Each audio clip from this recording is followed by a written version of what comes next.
Стадион, емисија за вашата вистина. Добро утро, Македонија. Добро дојдовте во редовното издание на емисијата Стадион, заедно со вас до 12 часот Столен Аумов.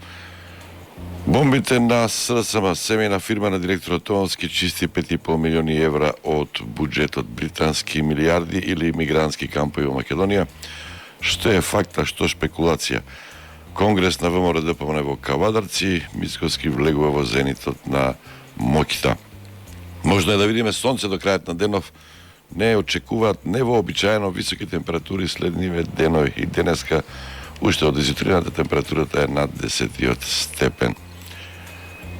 Netflix го купува Warner Bros за 83 милиарди долари. Светските медиуми бројат за најголемата трансакција во историјата на забавната индустрија.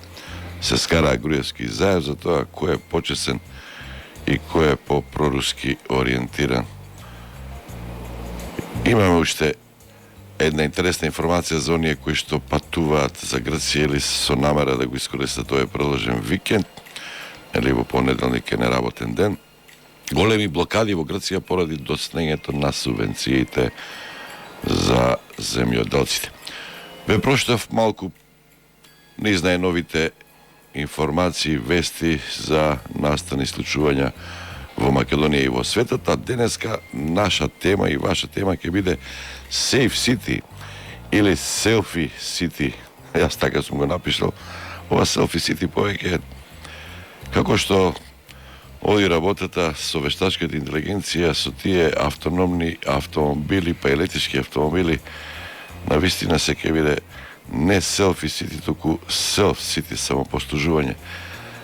Луѓето ќе се возат, а многу малку ќе возат, ќе управуваат со возила. Така велат инженерите и футуристите, најувајќи го тоа што ќе се случува во наредните сигурно 20 години. Денеска наши гости ни снимени интервјуа ќе бидат Маја Арсовска-Манов, началничка на секторот за сообраќајни работи при Министерството за внатрешни работи, и Зоран Јошевски, професор на Универзитетот Свети Климент Охридски во Битола и член на Републичкиот совет за безбедност во сообраќај. Веќе 4-5 ден како се тестира Safe City, скопјани во паника од Safe City. Сега е на удар Скопје, а после новата година етапно ќе се воведуваат камери, односно Safe City или Safe Македонија ќе биде тоа на автопатиштата и во другите поголеми градови низ државата. Веќе стигна и првите кривични пријави. Safe City пред Уставен суд. Кривична пријава за Тошковски, министр за внатрешни работи, и обвинувања за масовно кршење на човековите права преку СМС казните. Колку е тоа правно издржано? Инаку, мене ако ме прашате, конкретно, јас го поддржувам овој проект, но треба многу работи да се испеглат, да се допеглаат. Safe City, велат познавачите на работите, не е ништо ново во Европа и во светот. Во Холандија, например, уште пред 30 на години е воведен. Во студијето го имаме Роберто Рогожарски, сообраќајни инженер од Автомотодружството во Штип. Рогожарски, добар ден. Како сте? Добар ден, одлично. Вие сте во студиото и почнуваме веднаш како представник на оние кои што не гледаат со голема радост на Safe City. Еве еден наслов од вашите изјави. Власта сака да прибира пари од безбеден град и застанува превенцијата. Кој е вашиот прв печаток после ова што голема гужва, голема галама се крена?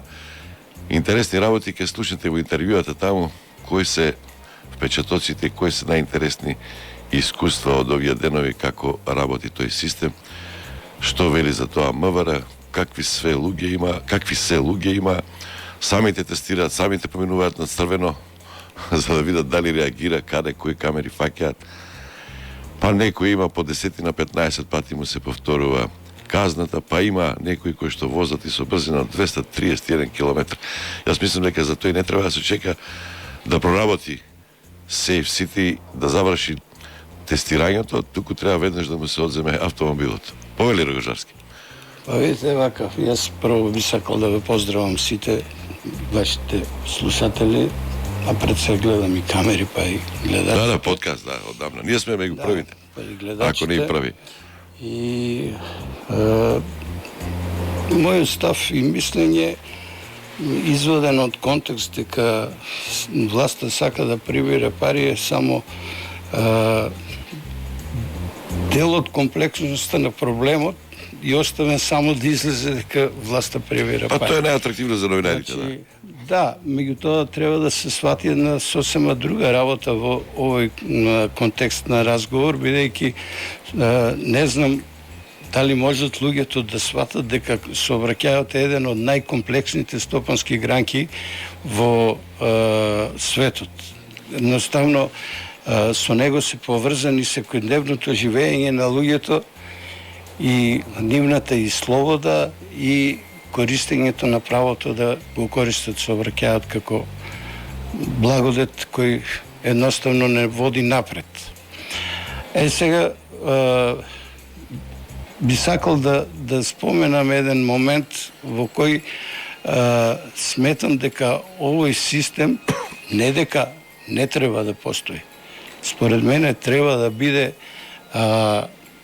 елемент како помош на оние што го регулираат сообраќајот. Поспротивно ќе имаме... А не да биде он доминантен, да. А видете, јас во еден од моите коментари имам спомнато дека тоа е типичен идиот, како компјутерот на кој серверот му е даден на право да избере. Ако вие во него ставите дека 50 е брзината ограничена, 50.01 е веќе прекршок. Така е, да. Така броењето на сите овие прекршоци е ужасна бројка, можеби според мене, зборувам од мој личен став и искуство од 60 години, од 40 Да, огромни се овие бројки, мене не ми е јасно. Да. Бројките... Дали е многу чувствителен, пресензитивен, така е, му се наместени параметрите. Не можеме никако друго на друг начин да го сватиме ово броење. Ако вие пријавувате некаде, не знам, не сум сигурен, бројка 35.000 поминување на црвено. Дали вие замислувате како изгледа раскрсица на која се во момент на вклучен на бран црвено поминува толку голема бројка и тоа броење е само во Скопје. Јас ја замислувам таа раскрсница како крвава кланица во која... Да, според таа бројка кој знае колку сообраќајќи не се случила. Сега они велат дека минатите 2-3 дена се намалиле сообраќајните несреќи од 10 во просек дневно во Скопје на само 1-2. А бројката на поминати на црвено или на жолто е огромна. Имав еден професор по статистика кој викаше има мала лажа, голема лажа и статистика. Да. Веројатно бројката статистичка, иако мораме на нешто да му веруваме, е бројка која е така, меѓутоа се навраќам на она што претходно го реков. Јас лично како граѓанин не сакам да ме води идиот. Некој да ме брои таму и не знам што. Факт е дека системот генерално потврли во сите сегменти на живењето, вклучувајќи го сообраќајот како според мене како број еден. Да, тука имаме и туризам, и производство, и здравство, и целиот живот. Тоа е основната жила животна. Така, и тоа сето испреплетување на живењето, ние не сме имуни на неправење грешки. Меѓутоа, фактичката состојба на терен треба добро образовани луѓе да ја водат и да ја утврдат, а камерата како камера нека постои за да олесни во решавањето на проблемот. Дали системот може да влие на однесувањето? Те велат сега психолошки во Скопје сите возат. Сега дури претеруваат, се возат под 40, дури и поспоро, што исто така е проблем. И еколошки, па и сообраќај. Може би некој представник од судската власт, каде што се регистрираат овие да не речем кривични пријави, прекршочни пријави, ќе може да даде одговор на овие прашања подобро од било кој од нас и да се разговара за оние пречести прекршители кои си го заземале пиететот на граѓани од прв ред, па можат да направат се што сакаат.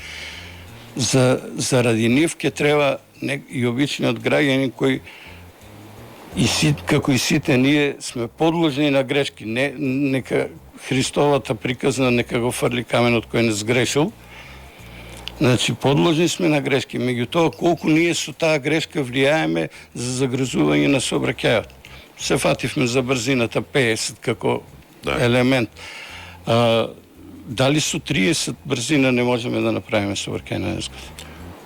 Па може секоја последиците велат дека би требало да биде. Тоа е фактичката состојба на лице место кој треба да ја утврди некој. Ако некој вози агресивно на патот, луѓето одговорни за контрола на сообраќајот, тоа морат да го увидат. Значи, вие инсистирате на превенција, инсистирате на полициско пристап кој е незаменливо. Сега веќе одма имам прашање тука, па ако го ставиме Safe City, ако ставиме камери секаде, роботи, па што ќе ни се 13.000 полицајци? Па тоа го слушам и јас денови од многу луѓе, зошто ни се полицајци. Сепак мислам дека и мал број се полицајци, иако не ја знам бројката, колкава е во моментот, не ми е. Ова е вкупниот број вработени во МВР. Меѓутоа, вкупниот број на вработени не го регулира сообраќајот. Луѓето што работат на проблематиката сообраќај на терен, треба да бидат добро едуцирани и да можат да ја утврдат фактичката состојба и опасноста од учеството на сообраќај, на учество на сообраќај на тие луѓе што се чести прекршители. Затоа реков, некој од судската власт ќе мора да каже колку од тие прекршители се повторувачи на прекршоци. А ги има голем број. Во разговор со нив, често пати кога разговараме околу оваа проблематика, ние имаме пречести прекршители на сообраќајот. Значи, ако конкретно го решавате проблемот, ќе барате решение за ваквите проблеми кои навистина прават проблем во сообраќајот. А сообраќајот со неговата комплексност дава можност прекршители да бидат сите учесници. Па за жал дури и животните кои на автопатот ги гледаме прегазени и представуваат опасност, голема опасност, а вие плаќате за тоа. Да бидете безбедни на таа траса. Околу превенцијата. Тоа можеме да разговараме. Во неа спаѓа тука и едукацијата од најмали нози. Се случуваат многу чудни работи, пак ние возрастните кај нас се кабаетот. Најчесто, не најчесто, речи секојаш. Јас сум бил присутен која на една улица родителот ги влече децата да поминат што побрзо, дали е жолто, па дури на црвено или на пешачки, без разлика што има густ сообраќај, па никој не застанува, а децата го влечат назад. Децата се по-искрени почитувачи на правилата и на законите, како ние да ги тераме да ги прекршуваат. Вие со Автомото друштвото сте вклучени во многу проекти, во многу процеси каде што имате искуство што прават децата, што прават возрастните и како треба тоа да се нивелира. Јас со жалење ќе потврдам дека премалку сме присутни моментални во училиштата. Нема образовни предмети тоа. Во предметите има многу малку. Толку малку, дури, не знам, може би е енциклопедиски ставено таму дека постои сообраќај, една комплексна работа претворена во енциклопедиска информација. Не сум во тек, значи нема посебни целини посветени. Нема. Некогаш јас не да сакам да се фалам, меѓутоа 17 години бев член па и председател на Општинскиот совет за безбедност и 8 години бев во Републичкиот совет за безбедност, така да тоа е колку добра бројка присутен таму и не се чувствувам дека успеав да наметнам некои од овие мои мислења формирани со сите овие години искуство наназад. Се случува работи да некои наши предлози од Советот за безбедност кои останаа некаде по записниците во собранието, да не ги никој ни погледне и некогаш кога ќе пристигнат како информација до некој, после 10-15 години се реализираат. Ние, затоа велам, системот ни потврди во целост. А добро, на Советот и на такви институции главно тоа им е работа, да едуцираат, да се присутни во училиштата, да се присутни во градинките. Во секојдневното живење, секаде треба да бидете присутни. Па дури и оние луѓе кои го регулираат сообраќајот во градовите, мислам на полицајците, пред се треба да бидат едукатори. Мене ми е жал што во едно претходно време постоеше еден дел од испитот за возачки испит, тоа е обука на кандидатите со хуман дел, каде што се зборуваше за овие проблеми.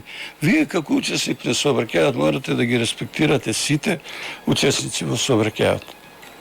Без оглед на тоа дали си пешак или возач, значи респектот помеѓу себе ќе доведе до успешно учество на сообраќај и намалување на незгоди. Иако би сакал да обрна внимание повеќе на тоа што ние едноставно како учесници на сообраќајот толку револтирано влегуваме во сообраќајот, а тоа мора да го признаеме сите. Пак има пцовки, па овој поминал вака, оној поминал така. Респектирањето помеѓусебно сметам дека ќе го издигне нивото на учество во сообраќајот. Колку се битни тие возачки испити? Да го спомнеме примерот со дискотеката во Кочини. Едно младо момче, Јован, од Виница, спаси многу луѓе, многу деца таму. Практикувајќи го тоа што го научил на делот за прва помош, како се вика, да стави крпа, да се заштити, како да влезе.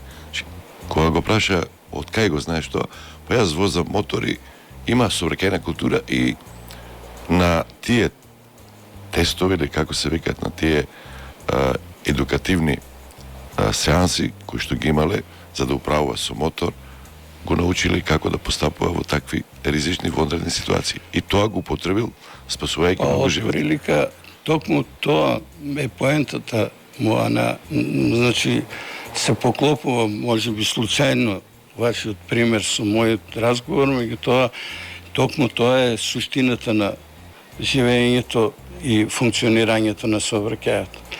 Знаете како, јас овие камери Safe City, Safe City, кога му дадете на некој проект едно име звучно, ми звучи како маркетински и ние ќе треба сега да го продадеме на вас како граѓани. И мене ми личи на тоа повеќе. Зошто не е камера за следење на безбедноста на сообраќајот? Safe City.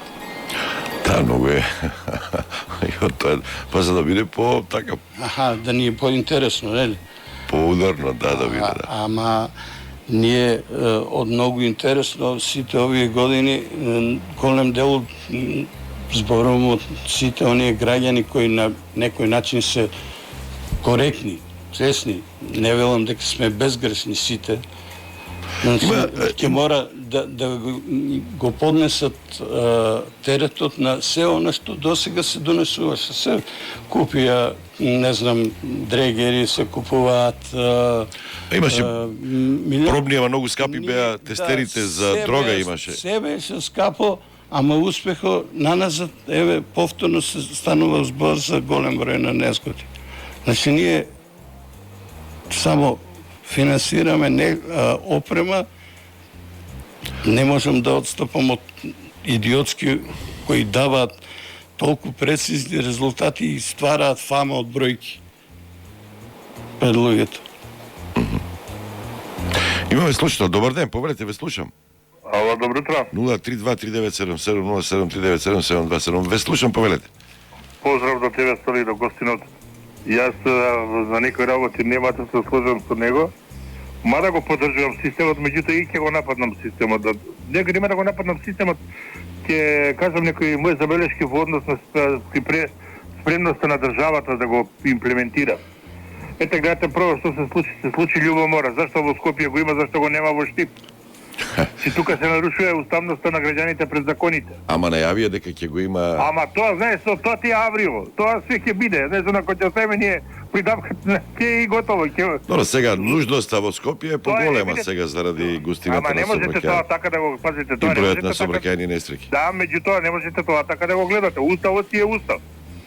Тоа е највисок правен акт во државата. И кога нешто треба да го прави, таму пише сите закони треба да бидат усогласени со уставот. Втората работа, не знам дали системот во државата финансиски е спремен да го имплементира овој систем. Еве ќе почнем речем, гледате вие 110.000 констатирани прекршоци, тоа се евентуално 90.000 да речем платни налози кои ќе треба УЈП да ги проведе во рок. Ние имаме време на застарување на прекршоците.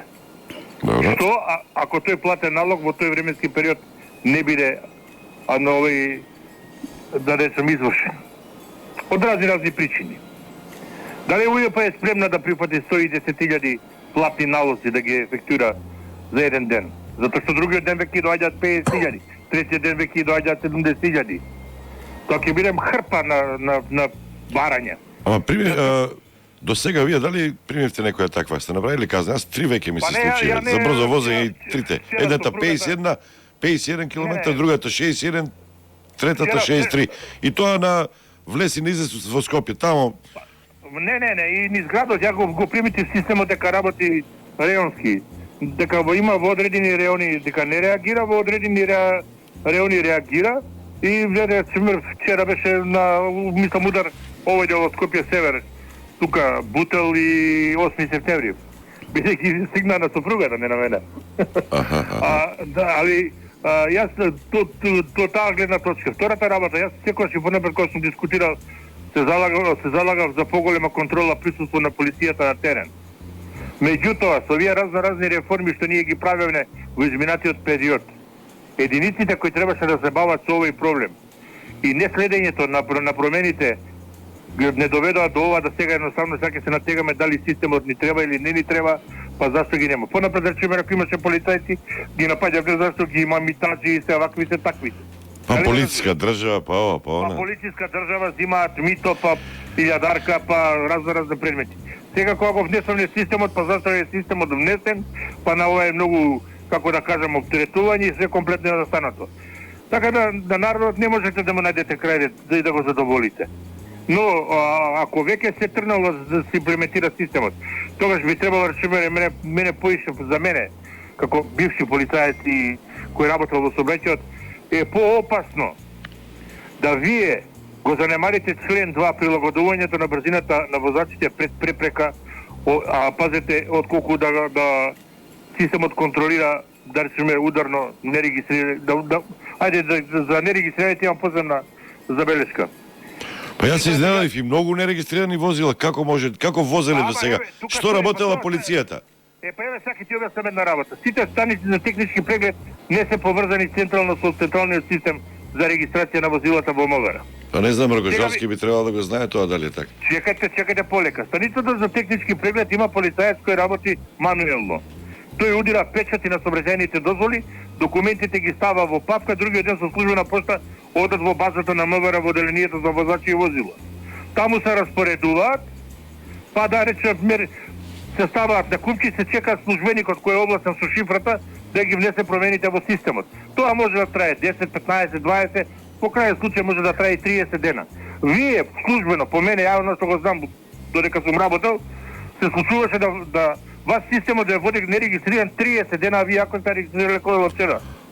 Не И се имате не е апдетирано, а тоа сака да Да, кажеш. и сега се поставува прашањето, како вие, како граѓанин, пошто системот вас ве води како нерегистрирани, гледате одма ви испрва, а вие знаете дека сте регистрирани, вам доаѓа прекршок, управувате нерегистрирано возило. И сега вие треба да губите време, да идете да пишувате приговор, да докажувате дека колата сте регистрирале. Тука гледате. Па тоа е тоа со бројките рогожарски што вели, не, кој знае дали се точни сите тие таа Значи статистика. не е системот благовремено да реагира на секоја промена. Што значи, станицата за технички преглед треба директно да биде врзана со системот за водење на евиденција за моторни возила, каде што промената која ќе направи службеникот кој ќе удри печат во вашата сообраќајна дозвола, автоматски да биде извршена промена и во централниот систем во компјутерот. Но тоа мислам да се сега дека не е така. Ете еден проблем што го се Тоа веројатно, ама тоа не го лови Safe City и за оние кои што лови, како поради не го лови? пијанство, поради брзо возење им се земени дозволите. Не. Он регистрира регистрација, стима регистрација, не стима кој управува со возилото. Ама гледате како е во Србија, во Белград. Они знаат дека одредена бројка на возила, серијски броеви, се да кажеме се регистрираат во февруар месец. И оние ги убацат у системот тие броеви и системот автоматски ги сфрла дали се продолжени регистрации, не се продолжени регистрации и по кои улици се движиле. Да. Дали ме разбирате што? Значи вие можете вестачки да го нахраните системот со таблици, со регистарски броеви и онда ви ги срли тие регистарски броеви дали учествувале после датата на регистрација кога му истекла, дали учествувале во сообраќај или не учествувале. Имате ли уште некоја забелешка? Праша ја некоја? Па ја рече мене, знаете, мене поише ми е забелешката затоа што се уништи превентивата. Ево рече мене, наместо во минатото државата благовремено да си следеше развој и промени во сообраќајот, да речеме како тоа што го направи Србија, да водеше компјутерски систем каде што или оние пресретачи што ги викаме ние за по автопатиште и во град за ние сега ги воведуваме. Па ја не знаев, порано имало републичка па автопатска полиција, сега нема нема веќе автопатска полиција. Пазете, тоа го зборам да, значи, ние во тие реформи една единица комплетно оние ве земете во Скопје. Во Скопје вие ја до сега многу ретко да приметам сообраќајен полицаец. Меѓутоа пред 93 година, па вие си имале намаца 6 сообраќајни полицајци на улица. И тоа технички опремени со. Еве речеме, сега кажете ми како еден сообраќајен полицаец може да се бори со прекршоци што ги прават мотоцикли, кога он управува моторцикл од 125 кубни сантиметри, овој управува моторцикл од 1000 кубни сантиметри. Само ауспукот може да му го гледа, ништо повеќе. Плюс зашто они не ги стават и таблиците по закон како што треба. Ама затоа имаме мотоцикли да ги пратиме нашите функционери, да ти кажам право, за да побрзо поминат преку раскрсници. Не ги фаќали Safe City, ги прашувам луѓето. Не бе рекол, ја измислија одмah шифрата, носат повредено болница. Не, и за тоа имаше нели АНБ, Агенцијата за национална безбедност, бараше да се исклучат, па полицајци. Пазете, камерите, имаше проблем со камерите во Скопје, тоа што не се даваа податоци, речеме, за црвено светло. Колку е твое зелено, толку е моје зелено. И никој не може да констатира што кој стварно влегол на црвено светло на раскрсница кој имате сообраќајка. Државата речеме со тој проблем не се справи, затоа што беше многу тешко понапред се добијат податоци или снимки од камери. Посебно, да не кажам, знаете кој ги системот до минатата година го контролираше една агенција, другите. Да. Рогожарски сака, благодарам за јавувањето. Сака да ме праша нешто Рогожарски, повелете. Дали вие како бивш полицаец, ја поштувам струката, во претходните периоди, кога сте го гледале сето ова, не сте биле во состојба да ги решавате проблемите на лице место. И дали не секогаш сте ги толерирале... Ќе ви кажам многу кратко, знаете што. До 94 година, пазите, до 94 година, нашите годишни состаноци со началството траева по 12 сата. А од 94 година навака настана системот вежи коња да ти го газ да каже. Дали ме разбрате? Многу чудно е ова, до 2004 имало многу помалку автомобили во однос на... Да, но пазете, зборот на сообраќајниот полицаец кој ќе активираше проблеми се слушаше. Началниците го слушаа нашето мислење. Затоа што ние бевме неподе... Мојот прв командир, сакам да ви кажам, не успеа да напредува во службата, само затоа што на времето во Хиподром, знаете кога беше магистралниот пат кај Коњичкиот клуб. Пред да се направи Петар Хиподром, тука имаше тополи. Нели се ви тврдеше дека имало некој таму што е паднат авион. И тој тука просто правеше проблем често, знаеш, да предизвика магла. Мојот прв командир не добил напредување во началник само затоа што му најдоа мана дека благовремено не постапил да постави патроли пред почетокот на тополите, за да ги предупредуваме возачите дека натрево кога ќе влезете во тој тунел кај тополите има магла. Ама не му текнало да се вклучил во некоја партија, да се ученел во некоја партија ќе добил напредување. Пазете, тоа беше краткотрајно од неколку часови, меѓутоа се случи трагична сообраќајна незгода, со една или две жртви ми се чини, и како најголемата мана во кариерата му најдоа тоа да се трагам. Благодарам за јавувањето. Злобниците се ќе направат само да ја закочат идејата и сето тоа само заради задржување на неказнивоста и башибозукот во сообраќајот. Параметрите се наместени според важечкиот закон, сменете го законот и ставете еден праг на толеранција. Ставете праг на толеранција. Не сме ние против, ја реков, тоа го рече и Рогожански, меѓутоа кога го употреби зборот комплексен, мислеше на нешто многу по-широко, по-сериозно. Повелете. Ало, поздрав од Битола. Ве слушам. Јас се сложам со последното, вие што го прочитате. Дека контрастите ќе постојат. За се и се што, почнувајќи од цигарите, од ѓубрето фрлено на улица во времето на Груевски, па и сега ова. Ете, не треба и тука партиски размислуваме. Јас сега ќе бидам малку злобен и ќе речам да го имплементираше овој систем СДСМ Рашковски нели беше интересен, но заради тоа после доби пријава. Во тоа време, во времето на СДСМ да се имплементираше, јас се кларам дека вие кога ќе се јавите, милион забелешки ќе имавте и критики. Точно. А сега ВМРО, у времето на ВМРО е тоа и сега викате супер е. Ама точно заради тоа што ние сме народ што не сака закони.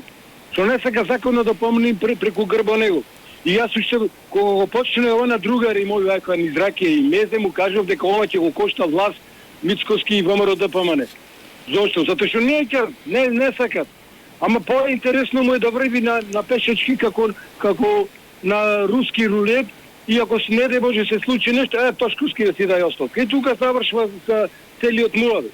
Иначе дека има недостатоци, има. Јас на пример прво што ќе речем дека мора да има толеранција меѓу 50 и 60. Да не бидеш оптеретен кога возиш градска воžња, да цело време гледаш сказалката пред тебе дали ќе префрлиш. Затоа што ти ако запнеш малце мислата да ти избега да го поминиш Скопје од едниот крај до другиот, тебе ти треба кредит да земиш од банка за да исплатиш. Не знам, така ли е, секоја казна, колку пати да те фата, толку казни, или една казна во денот. Мислам дека колку пати е толку казни. Ама ние сме такви сме како народ, како ти објашем. Не треба поќе оди до Грција.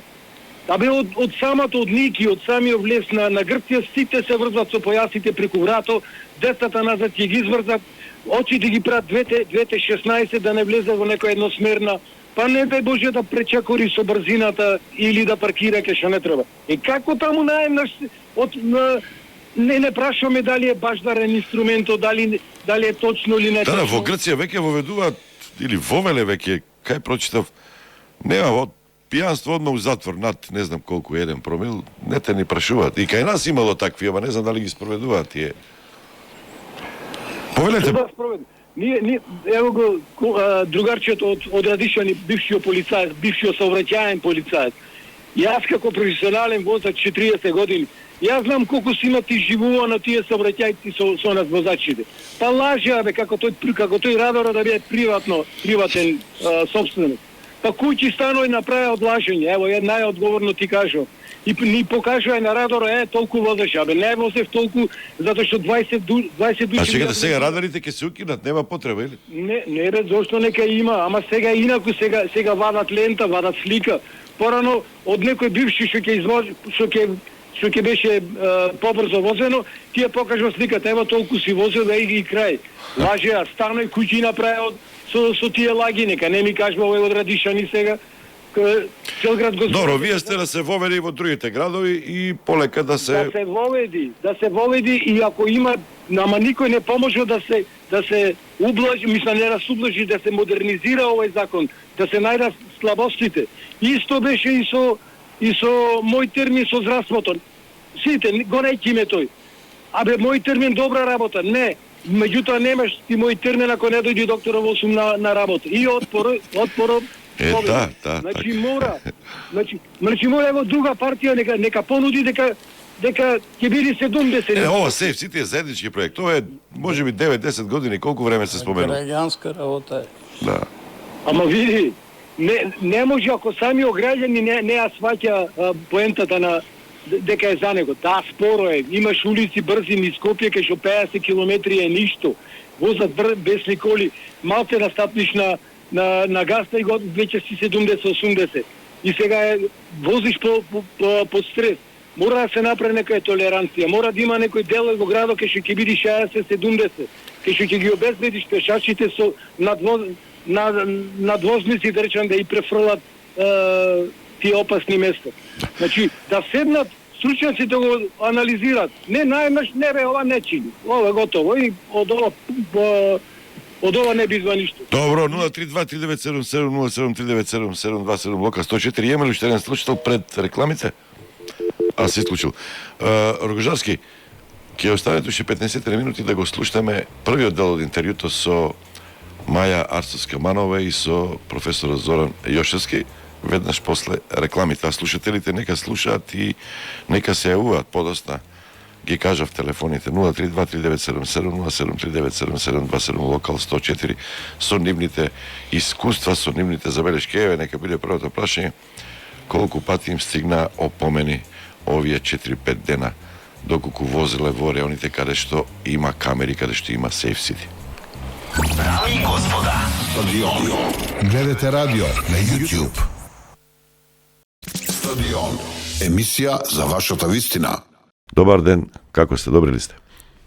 Добар ден. Имате ли вие казни? Јас ќе признам 2 казни и двете се за пречекорување на брзината. Првата ми стигна и се изненадив колку брзо стигна. Не знам, 1 километар после местото каде што ме регистрира дека сум направил прекршок, на влезот во Скопје. Наместо 50 сум возил 61 километар недозволено, значи 11 километри над дозволеното. Кај вас има ли? Или внимавате, вие треба да бидете за пример? Јас лично немам добиено до сега лично моја опомена, меѓутоа многу често во изминатиот период добивам опомени од граѓаните во контекст на констатирани забелешки, грешки од системот и така натака. Лично јас многу внимавам, пред се зашто треба да сум пример за останатите, а и затоа што навистина сакам да се смири сообраќајот. Професоре? Па да бидеме искрени, значи нема човек кој не греши. Значи таков нема. Да, во мојот досегашен 20 и неколку годишен стаж возачки имам само еден прекршок направено, а имам просечно од 20 до 30.000 километри на годишно ниво возам, тоа е просечно. Значи, имам само еден прекршок направено, а сега откако почна да се тестира системот Safe City во Скопје, бидејќи често сум на релација Битола-Скопје, имам една опомена, односно еден прекршок констатиран за возење со 54 км на час. И верувајте дека тоа беше несвесно. Не бев свесен, но многу влијаеше во понатамошното мое управување со моторното возило, да бидам попредпазлив. Зошто сакам да го потенцирам ова? Веднаш веќе почнам ќе бомбардирам со некои научни истражувања. Според научни истражувања, кај нас проведени во Република Македонија, возачите не возат според сообраќајна сигнализација. Возат според нивно сопствено убедување дека го познават или спрема состојбата од претходно што познават на патот. Именно, меморија, искуство или инстинкт. Со меморија. Возач, доколку поминал одреден сообраќајен знак и го прашате, кој беше последниот сообраќајен знак кој го поминавте? Само 20%, нешто помалце од 20% истражувањето говори дека возачите знаеле да одговорат кој знак го поминале. Замислете да помините знак со 80 ограничување брзина, не зборувам дали прави или не прави прекршок, му поставувате прашање на возачот. Кој знак последен го поминавме? Само помалце нешто од 20% одговориле точно, виделе кој знак го возат. Значи возат врз основа на некоја меморија или врз основа на некое убедување за категоријата на патот, а не врз основа на реалната состојба што е во... Што покажуваат тие истражувања? Дајте уште некои други интересни податоци. во текот на излагањето, онака како што ќе излегу... кога стратегијата се поставува, тие се многу битни показатели. Еве зборувам, значи онака како што ќе произлегува одредена тема на разговор, јас ќе се повикувам на одредени истражувања што се Ова како да наречем, психологија на возачите, така? Значи, видете што е работата. Мене ми се случи да возам со 4 км поголема брзина. Значи, а не бев свесен за тоа. Може би не ви работи добро. Не, работи, не. Сум возел, значи, тоа значи дека не сум бил концентриран на возењето и на мојата брзина. Што е многу битно во сообраќајот. Тоа е многу битно. Тоа е многу битно. Се случило возач да помине кога за него е затворен зелен сигнал, на црвено светло. Кога го прашувате зошто, самиот не е свесен дека поминал на светло. Значи, возењето не бара само да седните и да вртите на управувачот, бара целосно вложување. Целосно вложување психички. Еден од главните заклучоци за причините за сообраќајни несреќи е невниманието, деконцентрацијата, недоволната концентрација. Апсолутно. И уморот, веројатно, тука. Апсолутно, не само заморот. Туку денес човекот е оптоварен со низа проблеми. И замислете кога таков човек, кој што има низа проблеми, низа предизвици за решавање, седнува зад возило. Возењето е сложена, значи, операција. Бара максимална концентрација. Бара да бидете сконцентриран на состојбата пред вас, на состојбата во системот. А ние сите влегуваме во возилото со 300 проблеми оптоварени. Возиме, а размислувам за нешто друго. Ме свеќате, и тоа се случува. И се случува. Затоа, јас би кажал, и сите стратегии на европско ниво говорат, човекот греши и ќе греши. Грешил и ќе греши. Значи, ние треба да најдеме систем кој што неговите грешки ќе ги амортизира. Последиците ќе ги намалува од неговите грешки. Професоре, Тоа е и концептот на овие концепцијата безбеден град. Значи, тоа е концептот. Знаеме дека ќе имаме грешки. И тоа е факт. И повторно ќе има. Колкав сакате систем воведете на контрола. Човекот ќе греши. Како неговите грешки да ги анулираме? Да не можеме целосно да ги намалиме последиците. Професоре, во тие истражувања сигурно правите перцепција и на возилата, дали се нови технологиите што ги нудат. Новите технологии, автомобилите се многу попаметни некојаш и од самите шофери во поглед на концентрацијата, во поглед на следење на сообраќајот. Има ли показатели во тие истражувања колку тие нови возила влијаат на безбедноста или ги збунуваат уште дополнително повеќе? Или пак ги ослободуваат шоферите, многу е паметно нашето возило, она секи ми каже и он се опушта. Неспорен е фактот дека денес во возилата имате голем број на системи пред се за активна безбедност во возилата, системи кои што спречуваат да се случат одредени незгоди или му помагаат на возачот да не се случи одреден конфликт или сообраќајна незгода. И тоа е факт. Научните истражувања досега, барем мене не ми е познато, дека покажале дека некој систем кој што е вграден во возилото има за цел да му помогне на возачот, има цел да спречи одредена сообраќајна незгода, дека негативно влија или дека го одвлекува вниманието и така натаму. Значи, пред било кој систем да се имплементира, тој е подложен на низа тестирања, голем статистички примерок по анализите. И мене не ми е познато дека некој систем спречил. И да, денес возилата имаат цел спектар на системи кои што имаат влијание врз активната безбедност во сообраќајот. Сега, Арсос Каманов, со возилата, што покажуваат во МВР искуството? Дали новите возила се многу побезбедни, помалку прекршици се прават со нив? Или се е во главата на тие што ги управуваат? Не можеме да го земеме тој факт во предвид, особено кога имаме толкава сообраќајна некултура помеѓу возачите. Не можеме да си дозволиме како општество да на детето му купиме возило да управува, а да не му платиме за возачка дозвола.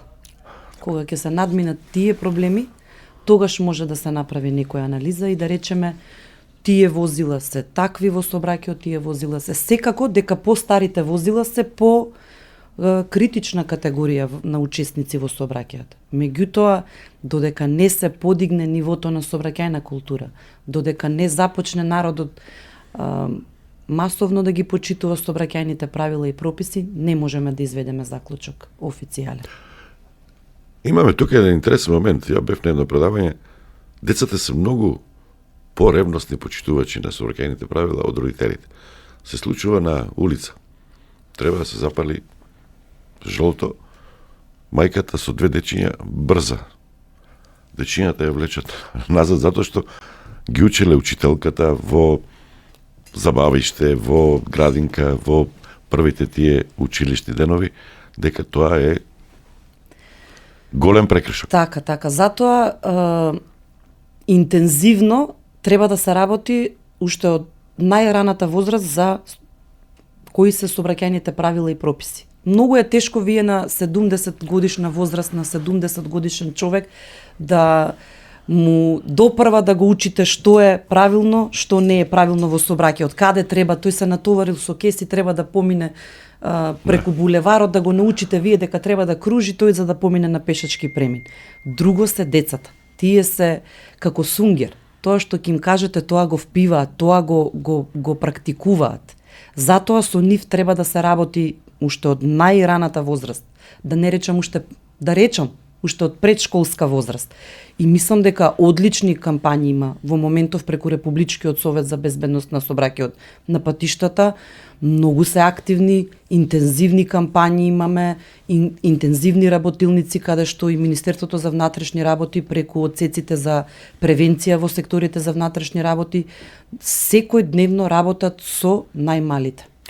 Една дилема, пишува тоа, го видов после, доколку не е ваше возилото, односно доколку друг управа со возилото, треба да го пријавите него. Ај тоа процедура објаснете ми. Плюс тука може и дополнителни прекршци да се ловат, некој ако без полномоштво вози. Вака сега. Затоа што имам еден пријател, син му ја земал колата и му стигнале 7 опомени, ама му стигале на нему и на него му било чудно, после му текнало дека синот му ја земал. Гледате каков интересен факт е пред нас. И тоа е предизвик. Предизвик е пред се и за родителите. Секој треба од нас да знае каде му е возилото. Не може никој да не знае и да не сноси одговорност околу тоа. Да, доколку тој не е тој што го сторил прекршокот, негова обврска ќе биде да си го докаже тоа дека не го возил тој, дека не го управувал тој возилото. Во моментот, законските измени кои се во реформа, се предвидува сопственикот да е тој што нему ќе му стигне опомената во тест периодот, да, понатамошниот период ќе биде записник за сторен сообраќајен прекршок со прекршочен платен налог и негова обврска ќе биде тој доколку тој не се сложува со прекршокот, односно знае кој му го управувал возилото, да го докаже тоа, односно да го однесе сторителот во организацијската единица во Министерството за внатрешни работи, каде што ќе се даде изјава на кому ќе му се генерира нов поднесок. Почнеме со Safe City. Колку време се зборува? 9-10 години. Уште мислам Јан Куловска беше министр, кога тогаш почна. Што покажува вашата меморија? Те сега ќе тргнете, сега нема да тргне. Имаше и тресни факти, па имаше и кривични пријави за одредени луѓе, не е битно тоа, веќе судовите си ги тераат тие работи. Дури сега, зошто толку се дости? Технолошки требаше да се надградува или политички? А професорот ќе го прашаме. Професоре, зошто толку се дости? Затоа што Safe City не е нешто ново, па уау, ние сега да паѓаме во несвест. Во овие европските земји, може би пред 30-40 години, Холандија меѓу првите го има имплементирано. Идејата за автоматско детектирање на сообраќајни прекршоци е многу стара. Значи и имплементирана во западноевропските земји години повеќе од 25 години, може би 30 години. И тоа е неспорен факт. Зошто прашувате? Па ќе ви кажам една работа. Значи, овие системи за автоматска детекција, како што е сега Safe City жаргонски наречен, се рестриктивни системи. Рестриктивни. тие кај граѓаните создаваат ограничувања. Тие создаваат притисок, создаваат стрес. Зошто? Затоа што сега еден просечен возач, еве ќе земиме во Скопје, кој што по булеварите возел 70-80, сега мора тој да вози под стрес, бидејќи ќе биде санкциониран 50 км на час. Што мислите дека во западноевропските земји пред да ги воведат системите, била свеста на многу високо ниво? Еве само еден податок. Пример. Она што јас го најдов официјално. За Англија, Франција, Шведска и Холандија, после воведувањето на системи за автоматска детекција, ја намалиле смртноста во сообраќајните незгоди од 20 до 50%. Ги намалиле тешките повреди од 30 до 45%. Сите незгоди ги намалиле на ниво до 30%. Зошто? Затоа што имало систем кој доколку сторат прекршок, ќе ги санкционира. Ние во Република Македонија знаете како, сакаме слобода. Сакаме да имаме стандард и начин на живење како западноевропските земји, но при тоа да не се однесуваме како однесувањето на нашите сограѓани во западноевропските земји. Сега, зошто тоа не било досега воведено? Не би сакал да навлезам, но да знаете една работа. Моментот политика секогаш, за жал, кај нас на овие простори игра голема улога. Како тој систем ќе биде прифатен од граѓаните и како ќе се одрази на мојата политичка кариера. Сега ние, јас зборувам како научник, значи имаме еден револуционерен систем кој што е познат, рековте, 25-30 години, но сега некој собрал храброст, енергија, потрошил премногу енергија во својата работа да го имплементира кај нас. Треба да го поздравиме. Ке речите зошто? 3 до 5 кревети болнички се ангажирани за повредени од сообраќајни незгоди. Зошто да не го намалиме? Трошоци. Зошто тие трошоци да не ги намалиме? Жртви, За ресоциализација, животи, за изгубени животи, за материјална штета директна, нематеријална заради повреди. Зошто тоа да не го намалиме? Зошто да нема индиректен бенефит државата? Сите го гледат начинот државата ќе се полни буџетот од прекршоците. Да, па пресметале одма за еден ден 60 милиони евра. Не можете таква пресметка да водите. Штетите од сообраќајни незгоди изнесуваат 2 до 2,5% од бруто националниот доход. Ако е сега околу 19-20 Замислете, милиарди. сметајте колку се 2% од тоа. Тоа се штети за ангажирање на судови, Министерство за внатрешни работи, за увиди, понатаму за здравствени институции. И човечките животи, непроценлива загуба. Ако ги цените, во судска постапка се проценува колку им следува нематеријална штета за изгубен близок на ова. Ако ги соберете тие штети, не зборувам тука, 2 до 2,5% е од бруто национален доход. Зошто некој не гледа другата страна? Тешко на она држава која што ќе полни буџет од казни. Тешко на она држава, посебно од сообраќајни прекршоци. Но видете, како што ќе почнува системот да се имплементира, сега сме во фаза на тестирање. Експоненцијално ќе паѓаат прекршоците, бројот на сообраќајни прекршоци. И ние ќе дојдеме до некое ниво кој што ќе го имаат западноевропските земји.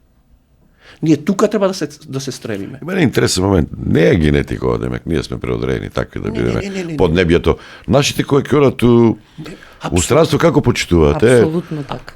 Арсовска? Апсолутно е така. Што кој ќе дојде од Виена или од тука одма се ослободува или што е работата? Нашите странски државјани. Да, нашите странски држави, Странски државјани, да. Тоа е општо познат факт насекаде. Штом поминува граница, знае да стави појас, да го стави Bluetooth од слушалка, да вклучи светла и да ги почитува сите сообраќајни правила кои важат за територија на таа држава која што ја посетува. Меѓутоа, кога се на територија на нашата држава, тогаш се опуштени, не ги почитуваат сообраќајните правила, едноставно дивеат. За жал, таа е фактичката состојба. Арсовска Манов, ајде да почнеме да го анализираме она што се случуваше изминатите 5 дена, колку е веќе, нема ни недела дена. Во минута 77 прекршоци имаше, така на почеток. Каква е динамиката? Денеска што можеме да кажеме за првиот дел од денот? Видете, јас можам да ви кажам дека статистиката опаѓа, меѓутоа се уште тие статистички податоци не се официјални.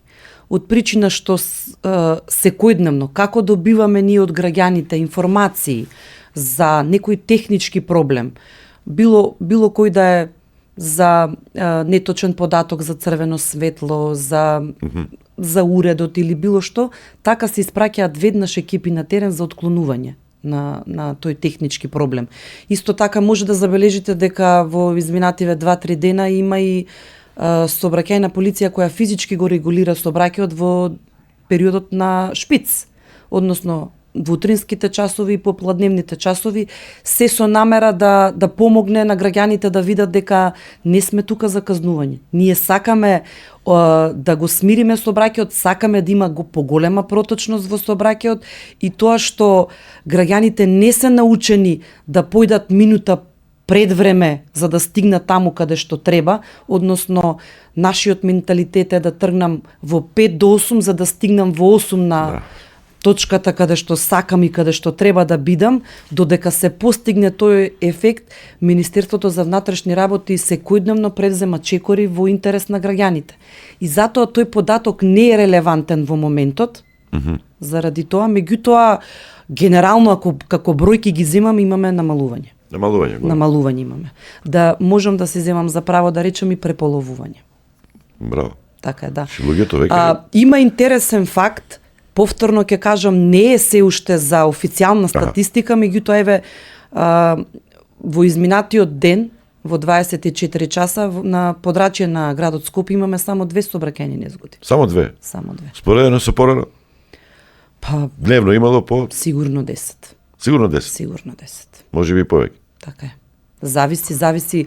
Граѓаните, знаете како, тоа е во човечкото битие, некој неподржан официјален факт, меѓутоа секоја временска промена имаме зачестен број на сообраќајни незгоди. Кога ќе заврне дожд, кога ќе снег. Така е. Секоја промена од до, кон некое годишно време или не мора да е годишно време, може пошто сега и време во малку не изненадува, така.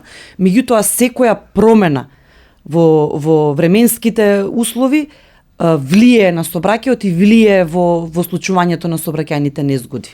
Кои се најинтересни некои работи што можете да ги кажете, кои што се за во јавност? Интересно што е за граѓаните. На што реагираат најмногу граѓаните? На што се жалат? Има ли и чудни така, смешни работи сега да може со тоа да Јас можам да ги поддржам, да ги поздравам оние граѓани кои го поздравуваат проектот Безбеден град. Знаете како, ако претходно Министерството не предземало мерки или само поставувавме полицајци по крстосниците, по сообраќајниците низ градот или државата, тогаш бевме критикувани дека само со полиција или со мерки или не предземаме ништо. Сега откако ставаме во функција проект електронски систем кој министерот секојдневно изминатава година дена константно го најавува, така, сега повторно има критики. Зошто? Не е важно дали е 51 или 54 над, односно 1 или 4 над максималната дозволена. Таа е максимално дозволена брзина во населено место. Зошто сите ја спомнуваат максималната? Зошто сите мора да возат да се фаќаат за 50 км на час? Зошто не ги наместат возилата на 40-45? Повторно ќе кажам. Да се научиме да искачаме неколку минути пред време за да стигнеме таму каде што треба на време. Тоа 50, секаде во Европа е така или некаде е 60 или... Не, некаде е 30. 30 е некаде. Така е. Имаме метрополи, светски метрополи, каде што ограничувањето во населено место е 30. Еве еден Лондон ќе го земаме за пример. Таму се плаќа и за влез. Токму така. Професоре? Еве да се надоврзам на ова што го зборува началничката. Границата од 51 км на час, многу добро кажа. 50 км на час максимално дозволена брзина. Гледано од безбедносен аспект е брзина за временски идеални услови, идеален сообраќајен ток. Таа е максималната брзина со која што треба да се движи возилото. И сега ние си поставуваме прашање, зошто да не е 55? Верувајте како граѓанин, ако зборувам како граѓанин, па зошто да нема некоја дозволена граница? Нека има одредена толеранција. Но во ниедна од западноевропските земји не постои толеранција во смисла на тоа ако возите 53 нема да ве казнат. Да, има толеранција, тоа се вика техничка маргина на самиот систем, кој што ја вкалкулирува таа граница, некаде е во проценти 3%, некаде 3 км на час, некаде 5 низ европските. Може и да сгреши. Точно, таа техничка маргина е заради да не се случи грешка на системот, а не да не се случи да му се дозволи на возачот да пречекорува брзина. Јас често ги гледав реакциите од јавноста и верувајте, во одреден дел има реакции кои што можат да бидат да речам издржани гледано од научен аспект. Тоа е кога зборуваат дека дајте ние да имаме добра инфраструктура патна, добри сообраќајни знаци, добра сигнализација. Се тоа го поддржувам. Зошто? Затоа што тие ги гледаат каква ни е фактичката ситуација и врз основа на тоа реагираат. Немаме обележани пешачки премини, така, немаме сообраќајни знаци, раскопани сообраќајници, така. Се тоа држи. Но што треба да направиме? Да оставиме граѓаните да ни гинат? Не чини со ситуацијата. Дека тоа треба да се работи. Втор момент, за брзината на движење.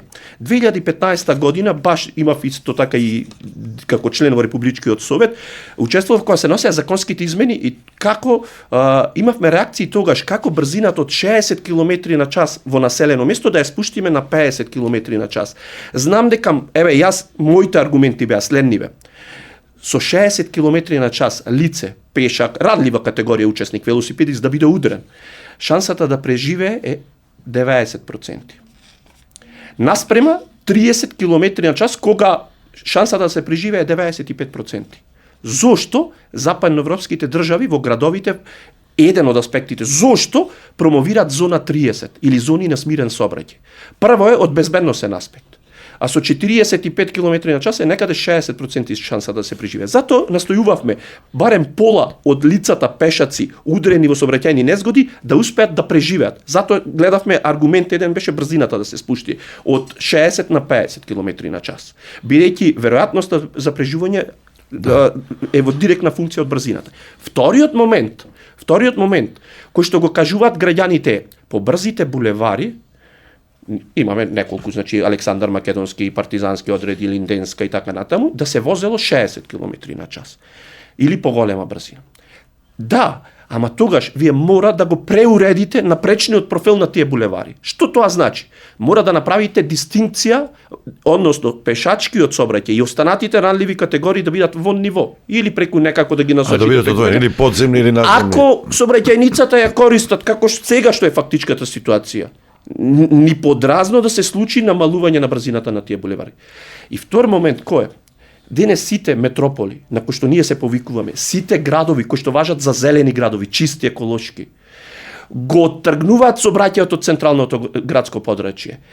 Моторниот сообраќај го тргаат надвор од централното градско подрачје. Многу добро организиран, мокен, јавен сообраќај. Точно, сега ќе го кажам и тоа.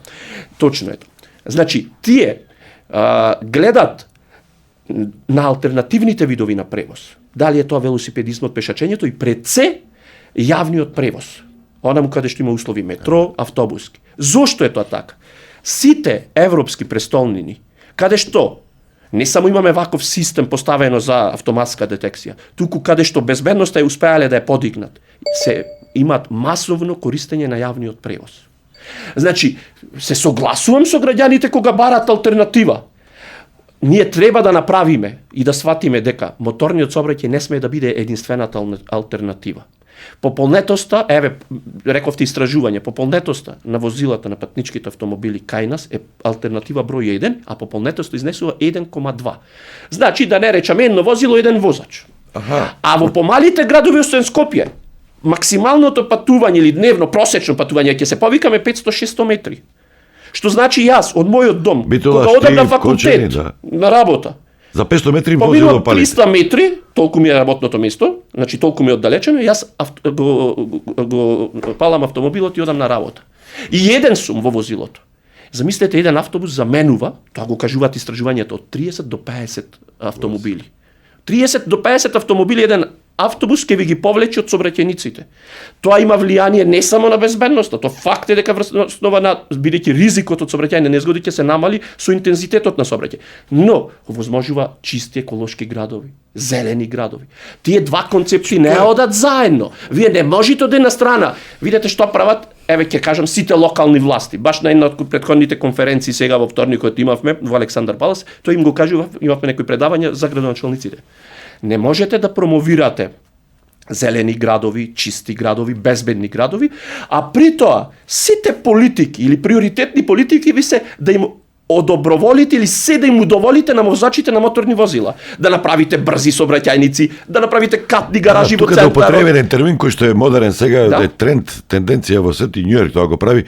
Наместо ширење на улиците имаме термин патна диета, се намалува повеќе за пешаците. Тоа значи моторниот сообраќај истиснување или правење неатрактивен да биде моторниот сообраќај, а да бидат атрактивни, да речам, другите алтернативни видови на превоз. Но без јавен, сигурен, доверлив јавен превоз не можете да го постигнете тоа.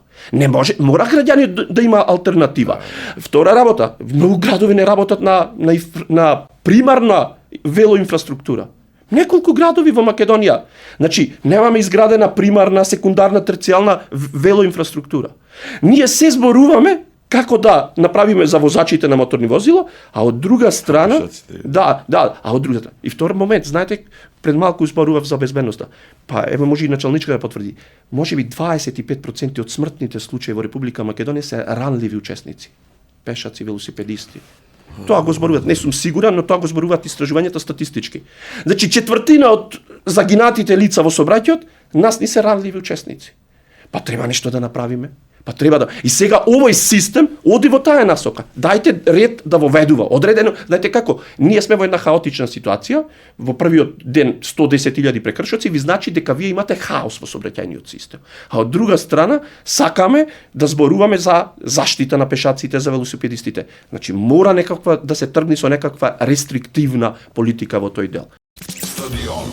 Емисија за вашата вистина.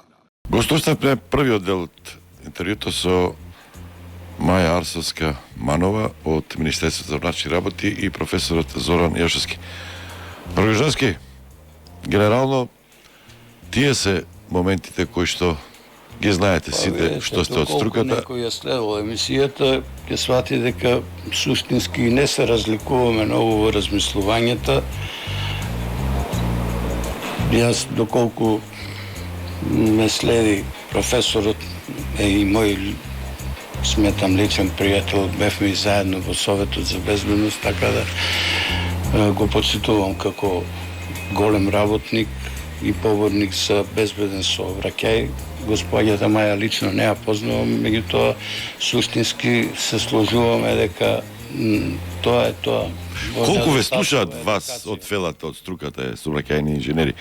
Ги консултираат и, например, сообраќајните инженери при градење, нови згради, нови улици, нови населби. Тука треба да има правила, ама изминатите 20 години како да правилата ги диктира оние што градат, да не речем градежна мафија, повеќе отколку што соработката со локалната самоуправа е многу битна тука. Проектантите. Видете, моето чувство е дека многу малку се користи ова фела, да не речем сообраќајна, која барем зборувам за постарата, бидејќи се плашам дека доста од помладите колеги дозволуваат да поминат некои урбанистички планови кои ги дополнуваат со детални урбанистички планови и промени на состојбите со намалување на протоци на сообраќај, намалување можност за паркирање на возила. И она што професорот во еден момент го рече дека ние треба да тежнееме да го празниме центарот на градот, а не да го внесуваме. И за жал, ќе ви кажам дека 17 години во Советот за безбедност оваа борба траеше, да центарот на градот, конкретно сега зборувам за Штип, се празни, да се извлечат функциите. Град го добива градот преку функциите, не е градот преку бројот на жители поставен како град. туку со функциите кои ги содржи. Ние порано имавме на еден начин некоја издиференциран простор кај што имате културни, кај што имате судски згради, кај што имате образовни згради, значи центарот има на општини, значи тоа го кредитира како град. Да.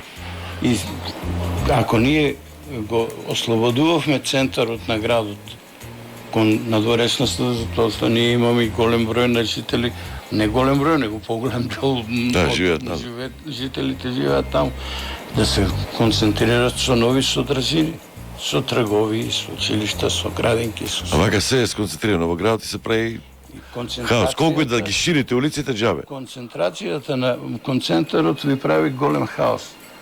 Тоа научно, мислам, го објасни професорот и мислам дека тука се сложуваме и најмногу, тоа сме го говорели и на надлежните често пати, меѓутоа многу тешко наидува. Не им се слушано. Многу тешко наидува. Еве, само еден конкретен пример ќе пробам да ви кажам. Значи, го поставивме едносмерниот сообраќај околу реката Отиња. Да, во Штип. И секоја наредна власт си даде за сходно да го изменува токот на функционирање режимот на сообраќај, а никој не сакаше да потегне потек моменталното начин на паркирање лево требаше да се пренесе во догледно време на десната страна, така да се отвори визуелен простор. Сега вие на левото паркирање имате пречки. Свртувате на спротивна страна, а визуелно немате можност да ги видите. Се добија ситуација ама се добија ситуација ниту за пешаците има доволно простор, ниту за возилата. Не ми беше проблема да го кажам ова, него во смисла на тоа дека има ваков проблем, туку суштината на проблемот да се свати, значи треба да се бара начин како да се ослободиме од центарот на градот. Како да ги тие содржини што ги има центарот на градот повлечеме, да ги дисперзираме, да ги дисперзираме и на тој начин да се ослободиме од опасностите во сообраќајот. Да. Поставувањето на сите овие пречки по реката Отиње со додавање на паркинг простори е само повикување на сообраќајот во центарот на градот, а не отфрлање на него. А несвесни дека мислејќи дека решаваме еден проблем, отвараме нови 10 проблеми. Да. Што ќе биде со возилата со бугарски табли регистрирано на бугарска фирма? Мислам дека тоа функционира. Јас знам дека без разлика од кај доаѓате, на пример во Бугарија, во Србија, ако те снимаат, ако те сликаат, казната ти стигнува. Имат и они... Технички не сум запознат на кој начин ќе функционира тоа, меѓутоа претпоставувам дека како што влегол и е регистриран во државата како влезем во државата како возило, претпоставувам дека се знае чие е возилото и ќе може да... Како ќе биде со рента-кар возилата? Па и тие спагаат, и тие се регистрирани. Рента-кар добива договор при приема на возилото и се знае кој го употребува возило. Возило со цол табли странски. Па добро, они имаат посебен режим, ама не смеат. Исто сите кога навлегуваат во државата, тие се регистрирани на граничните премини. Значи се знае точно кој влегува со возило. Па институциите ги регистрираат, овие са со црвени што се има одговорен таму, има правно лице, има институција. Има евиденција, има, само колку сакаме да ја употребиме. Поздрав до тебе и до Рогожански, колку за информација, јас сум професионален возач на теретно возило и сум товарно возило повеќе од 15 години на патишта по Западна Европа. Можам да кажам, за жал, имам неколку сообраќајни прекршци, но сакам да кажам дека во скоро сите земји има толеранција од 10% од дозволената брзина во врска со казните кои ги доставуваат на домашна адреса. Во мојот случај на адреса на фирма во која работам, но не по СМС или мејл. Истата има фотографија од регистарските таблички, исто така со моето лице. Доколку сакаш, ќе ти испратам пример од казна од Германија, од ноќно возење при дожд и магла, како изгледа јасно и чисто фотографијата заедно со табличките. Значи, добри камери има. Фотографиите ќе се употребуваат во овој тесен период, не ги пуштаат сега, меѓутоа во вториот дел од интервјуто и тоа ќе го зборува Маја Арсовска Точно, Манов. сме запознати со овој дел, меѓутоа видите како треба да се направат напори да се намали бројот на сообраќајните незгоди и тоа е за поздрав. Начините кои се бираат можеби се понекогаш не Популарни. како да кажам популарни, меѓутоа мора да се прават напори како да се намалат сообраќајните незгоди, иако не се сложувам многу со овие приказни дека ние ќе намалиме толку драстично Ќе се препови бројот на сообраќајни прекрши. незгоди, ако ги превртите со социјалните мрежи ќе видите дека и сите овие држави што ги наброевме кај што постојат овие работи имаат толку грозни сообраќајни незгоди што главата ќе ве боли ако ги гледате. Така да, што да прават? Напредокот на технологијата, Оди се многу, извинувам, да. напредокот на технологијата, колку и да сакаме да бидеме имуни на ова, не можеме да се ослободиме. А тоа е, еве, следното прашање, вели, што правиме со тие Поршиња што возат Бентли, скапи, брзи коли, кај ќе возат тие? Жабе ги купиле. А во Германија има на тие автопатишата посебна лента за возење над 250-300, кај нас нема таква нешто. Видите, задоволството да се возат такви возила е лична работа и никој не може никого да спречи да го користи тоа возило.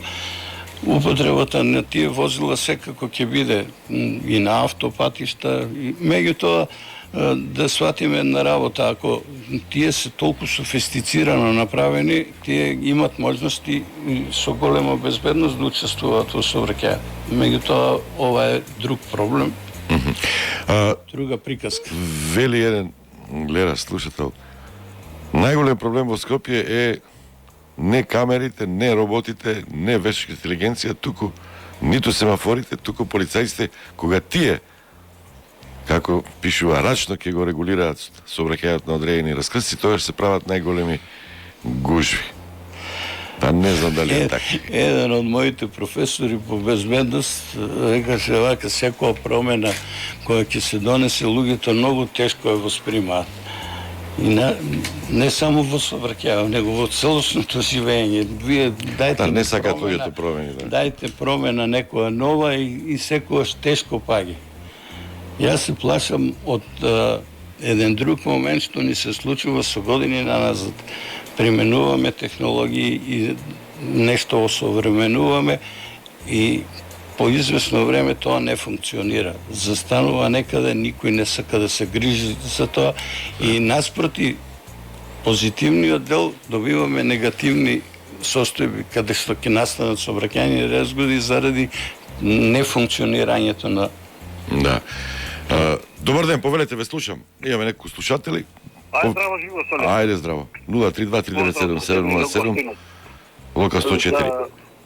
За врска со сообраќај за безбедност и регулирање, треба да дојдам гости нас некој ден. Претежно живеа во Шведска. Уште како молетен периодот кога сакав да студирам, прво се запишав на сообраќај. Грото од период бе во Шведска и мораше да прекинам или да се презапишам направе. Добро. Значи, кратко јасно, со гостите што ги пусти професорот и помлади тие, сигурно се помлади, само се сложимо во едно, 30 во населено место. Зона школа 20, строго. Кој мисли, кој се залага исто, како јас што се залагам? Кој што живеа во тие земји? Сум живеал во Шведска, сум бил во Холандија и во цела Европа. Шведска и Холандија се за пример. Во Шведска во налите на историјата не напесачи, во градовите не е убиен, јас за КБФ не стекавам некој да ми пренесел да ми кажал. Во град, во населено место, убиен. Да, може бил удрен некој. Али лошо паднал, со брзина, нормална брзина, 20, 30, 40. Лошо паднал и се случило. А инаку, шо убива Столе? Брзината убива, алкохолот и заморот. Не убива ако некој дневно светло нема, а на времето прва Шведска беше 70-тите појаси сигурносни дневни светла. Зошто? Дневни светла немаше доволно видливост преку денот. Да, па затоа рече него Жарски, комплексен е И замор, и Не. ако дали си изнервиран, па на работа, дома некој те изнервирал, па дали имаш проблеми во животот со екзистенција, со... И ти кажа, Столе, дека ќе се кочи сообраќајот. Камерите може би треба и психичкото расположение да го следат. Возеницата на биометриски, така ќе може и за пијанство веднаш да Како се детектира. кочи сообраќајот, дозволете. Сите во возило сами одат на работно место. Велосипеди Шведска, зима, лето, велосипеди повеќе од жители има и во Холандија. Тоа го збориш Ергожарски, во градот, во центарот повеќе да има велосипеди, пешаци. Празни градски автобуси, бртат, не знам, многу трошат гориво. Значи, ево ви пример, ако не е на запад и исток Бугарија. Сите брзи булевари, ама со средина метална оградено, сите со подземни од пред 50 години, Столе, Тодор Живков, диктаторот што го кажувавме, дека е диктатор, има подземни. Да, тоа му недостасува. Тоа му недостасува на Скопје подземни и нема култура, одма ќе им направиш подземна, мора да го заградиш тоа за да нема можност он да ја избегне таа подземница или надземница. Камери има 15 години во Бугарија, во период кога влегува Европската унија, одма камери има. Има специјално на патна контрола, одма те фаќа. Винетка да немаш, еден ден има прекин, одма те казнува. Нема тука, камерите се фаќаат. Добро, имате ли некоја прашање, затоа што слушаат или има и други чекаат? Повелете. Ево да кажам и за... Значи, кажам што убива. Значи, демагогијата да престани, да не се генерализира и зошто е вака кај нас, кога некој иди влегува во државата и нема ни појас, ни светла, ако треба ќе угасне и све и ќе не големи брзина, затоа што нема нормален суд. Кога ќе се случи тој нормален суд, кога ќе случи страф од казливост, и тогаш ќе биде се во ред. Добро, благодарам. Има луѓе кои што не согласуваат. Еве, велат вака, дека нашите во странство се дисциплинирани, тука кога ќе дојдат се опуштаат. Тоа не е точно. Дека кога ние иселениците се враќаме во Македонија, не ги почитуваме правилата и прописите. Напротив, имаме преголеми проблеми со македонските возачи кои се без никаква култура, свират, се буткаат на само 3 километри, 5 спорни ситуации без малку на улицата само поради тоа што возиме 30 км, ги почитуваме правилата, а домашните шофери не буткаат, ни вршат притисок, ни свират од позади, не пцујат. Поради вакви проблеми, повеќе и не се враќаме дома, се века македонските возачи и сообраќајната култура не достигнат некој нормален левел, каде ќе се чувствуваме сигурни и безбедни. Добар ден, ве слушам, повелете. Ве слушам. Дали вие ме слушате? Ако сте пак на компјутер, ве молам исклучете го, затоа што големо е достењето и не можеме да се разбереме. Режијат, кренете слушалка и кажете му на господинот како да се однесува. Тој што го рентал возилото, тој ќе си ја плати казната, се знае по бројот кој е. Родителот мора да е одговорен ако малолетното лице го зело возилото да управа возилото е оружје со кое мора многу внимателно да се управува. Пример е родителот во Белград во школото Рибникар. Како помина што не бил внимателен со оружјето што го имал дома, не го чувал внимателно, ќе мора да внимаваш, да пазиш на кога го даваш возилото твое да биде управувано. Ајде слушателот, ало? 032-397-707-397-727, локал 104, се исклучил. Рогожански сова да завршуваме новите возила, новите технологии. Што вели науката, што велат предидувањата. До каде ќе оди новата технологија, вештачката интелигенција. Велат дека за 20 на години шофери повеќе нема да постојат. Дека луѓето ќе се возат, ама нема да возат, друг ќе ги вози. Веќе има автономни возила, не знам, и кај нас веројатно, мислам дека во земјоделието се влезени трактори, комбајни. Во Соединените американски држави веќе такси има кои што се автономни, без возачи, доставувачи на храна и така натаму. Па, јас вака би почнал со во почетокот ти ви реков дека најмногу ми смета да ме води идиот во животот. Ама идиоти ке не возат. Технологијата е тоа. Значи не мислам на физички лица, мислам на опремата која се користи во моментот. Ние науката ќе оди напред, технологијата ќе расте, многу од тие научници ги користат моментите да овие проблеми кои се на лице место ги решаваат со дополнување на опрема во возила. Значи, ние не сме имуни на тоа и таа технологија ќе оди сигурно се повеќе и повеќе напред, веројатно до летешки автомобили. До смек света. Ама секогаш некои истражувања нешто плюс. Како што прочитав, некои истражувања не се толку лесно снаоѓаат, не е толку совршена таа вешка интелигенција. Во непредвидливи ситуации не се доволно наранети, така да кажам, нахранети за сите тие ситуации како да реагираат. Се укочува ако нешто не му е програмирано. Кај луѓето е поинаку. Да, и доволно да е нахранет. Затоа велам дека е идиот. За него е закон. Он не може да сгреши. Меѓутоа, фактичката состојба на лице место не е таа со која он го проценува процес. Процесот го проценува, нели? Да, вели, ќе му фрлиш каменчи, не знае, тоа непознато е за него. Значи, дали може науката до тоа ниво да дојде да ги и чувствата, Да, тоа инстинкт, да. инстинктите, чувствата да ги внесе во технологијата, тоа е Има се повеќе има такви автономни возила. Па добро. И ова е дел од таа борба со овој воведување на овие камери. Да. И ова е еден дел од таквата борба за да се намали бројот на луѓе. Меѓутоа, со зголемувањето на технологијата, со зголемувањето на сообраќајот, ние секогаш имаме и жртви и настани. Меѓутоа, наше е да гледаме колку може тоа ниво на настани да биде помал. Што се имаат овие нови возила, сега ги споменавме, имаат како црни кутии, како авионите овие, за снимање, за да може при сообраќајни несреќи, па може да се врзат со камерите, девајс од девајс. Какви се возила доаѓаат кај вас? Автопилоти, меѓутоа, кај нас се уште го нема тоа. Ние се уште увозуваме поломни возила. Така да, тоа...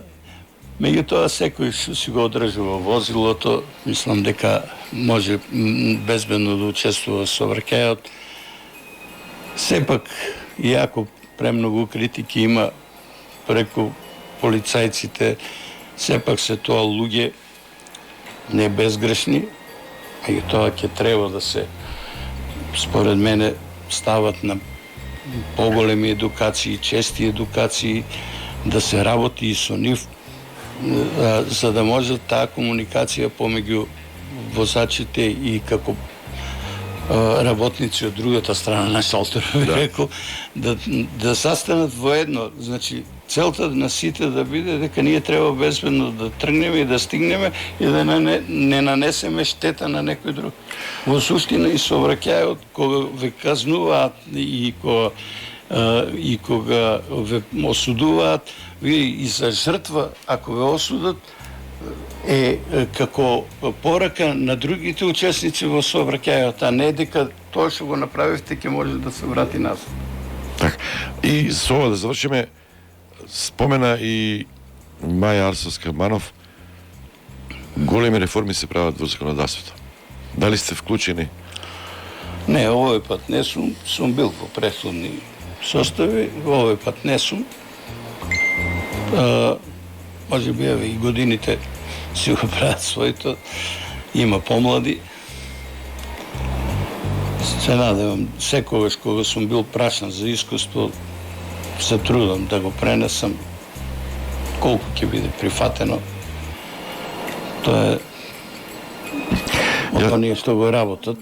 Така што, јас пак ќе речам, ако поминат и овие измени во законот, како што врвеа и другите измени, ние проблемите кај нас некако тапкаат во место и остануваат исти. Понекогаш сметам дека тежиштето секогаш се поставува на некој и акцентот се става на некои други работи кои не директно влијаат на безбедноста на сообраќајот, ама нели тоа со анализи, со треба да се испегла. И тогаш би можели да разговараме за тоа. Роберто Рогожарски, Автомото друштво Штип, сообраќајни инженер, благодарам за разговорот, а следува сега вториот дел од интервјуто со Маја Арсовска-Манов и со професорот Зоран Јошевски. Стадион. Емисија за вашата вистина. Арсовска, возел 231 км на час. Има ли такви интересни примери други кои што не се зафанења, ама ја не знам кај може да вози толку да... Видете, ова е тест период. Јас верувам дека дури овие статистички бројки што ги имаме, можеби се граѓаните тестираат. Знаете како? Има и намерно, јас имам пријатели кои што намерно токму така, сакаат да видат, можеби не можеш намерно на црвено, на жолто да видам дали ќе го смета црвено или жолто. Да, имавме колешка една од кабинетот на министерот вчера го држаше токму интервјуто каде што самите новинари кажаа дека безбедно поминале на жолто за да видат каква е постапката, како стигнува опомената, да. Значи, заради тоа и статистичките податоци се уште не можеме да ги официализираме дека се тие. Има луѓе кои тестираат. Поминува на црвено, ке стисне на педала. За жал е така. Фактичката состојба е така. Да. Што покажуваат бројките? Што има најголем? Има голем број за брзина повеќе. Брзината е преопладува. Процентуално има нерегистрирани многу и тоа е многу чуден податок, многу големи бројки. Значи луѓето нерегистрираната возат. Така е. Министерството за внатрешни работи ќе се вклучува интензивно и оперативно тука за да ги извади од сообраќај таквите учесници. Секако, да. За почеток системот детектира 4 сообраќајни прекршоци. Тоа се управување на возило со брзина поголема од пропишаната, поминување на црвено светло, непрописно паркирање и мобилен. Не. Мобилен уште не. Да знам да јас борев, значи уште нема. И управување на возило со изминат рок на сообраќајната дозвола. Значи тие се 4 прекршока кои стартуваат во моментот, но тоа не значи дека ќе останеме само на тие прекршоци. Мобилен ќе вклучите нател. Реформите. Значи во текста реформите како да видиме како ќе стартуваме со овие 4 прекршока, верувам дека и после запалени незапалени светла ќе се планот е секако да се проширува системот, да се проширува оптегот на сообраќајните прекршоци, само да видиме првим официјално да се направат сите потребни институционални, технички можности да се воспостави системот онат како што треба. Комуникацијата функционира добро. Мејлови, СМС, тоа функционира добро. Фотографии за сега нема. Да, ова е тест период, знаете, нели граѓаните може да видите дека пријавуваат технички грешки, поради тие технички грешки не се пуштаат фотографии во тест периодот, меѓутоа секако. Секој поднесок ќе биде вклучително со фотографија. Го расчистите тоа со приватноста, со велерај се спомнува, па ова, па она. Ќе бидат замаглени фотографиите. Во постапката, во постапка на испраќање на сопственикот на возилото, доколку се поведува судска постапка, нема да бидат замаглени, туку ќе бидат онака како што треба. Друго што е интересно тука, што најмногу грешим, ова со паркирањето, таму каде што фаќаат камери, значи застанување на колово, сето тоа, со трепкачи, со... Паркирањето ќе се детектира со помош на возила кои ќе бидат опремени. Мобилни возила? Мобилни возила, токму така. Само поминуваме слика и... Токму така. Нема да има пајаци или пајаци ако пречи на сообраќајот? Пајаци, согласно условите како наложуваат на сообраќајницата. Инаку, во периодот е планирано, во моментот се тестира, опрема е вградена во возило, едниот полициски службеник управува со возилото, другиот управува со опремата. Поминува по одредена сообраќајница, констатира возила кои што се застанати непрописно, односно паркирани непрописно и само си помина. Ти си добива сопственикот порака како и до сега за останатите прекршоци. Ако стигнуваат толку брзо како сега, значи одма он ќе треба да трча, ама џаве му не може да... Кај да се јави човек сега да фати врскова? Нема. Ова е систем. Токму тоа е добро. Видете, самата брзина на SMS пораката што ја добивате или мејл адресата, ви кажува дека нема простор за човечки фактор. Да, ама ако погреши системот, што ви покажа се рековте Има пријавуваат технички, странката кои се правна најчестите заштита. Странката си има доста добри, ако сте го виделе налогот, кој го испраќам, има многу убави Поуки. правни поуки, каде што му се објаснува на граѓанинот што може во кој случај да направи. Доколку ќе прифаќа одговорноста, има можност од 8 дена да плати половина од глобата. Му се остава уште една можност од 8 дена да ја плати целата глоба. Доколку и тој рок го пробие, тогаш оди на извршување. Доколку не ја прифаќа одговорноста, граѓанинот има право да поведе судски спор, односно право на судска заштита пред надлежен орган. Тука може пак проблем да се појави со адресите. Телефоните и мејловите се тие. После тоа, ако не се плати, ако треба да му стигне дома за на суд, тоа беше проблем. Дали тоа го регулирате? Го имате во предвид? Тука е избегната судската постапка. Значи, доколку не плати во предвидените рокови, тој прекршачен налог станува извршна исправа и оди на суд. Се извинувам, автоматски се управа наплатува. за јавни приходи, така. На извршување. Нема потреба од адреси. Значи, тоа се законските предлог измени кои се уште во фаза на реформа. Предлогот, едниот од предлозите, мислам предлогот главен, е токму тој. Му се дава рок од 8 дена на граѓанинот да плати половина, му се дава 8 дена на граѓанинот да плати цела сума, доколку се пробијат тие рокови, тој прекршачен платен налог добива својство на извршна исправа. Па мислам дека има градови во Европа каде што автоматски со стигнувањето на опомената или казната, автоматски ти се симнуваат и парите од сметката. А после тоа, значи прво ќе ти наплати, па после тоа докажувај се. Мислам, УЈП така работи. Прво ти наплаќа, после тоа После тоа докажува. После да се може да се жалите. Според вашето искуство како член на Републичкиот совет за безбедност во сообраќајот, како помина овие денови? Кажавте веќе дека задоволително, меѓутоа кои се интересни работи што можете да ги издвоите? Има ли некој изненадување? Ова, например, за мене со нерегистрираните возила е изненадување, ама очигледно луѓето... Кога спроведуваме одредени теренски кампањи, значи често сме на терен, за нас како Републички совет не беше непознато колку од возилата се нерегистрирани. Знаеме дека има голема бројка. Го знаете? Апсолутно.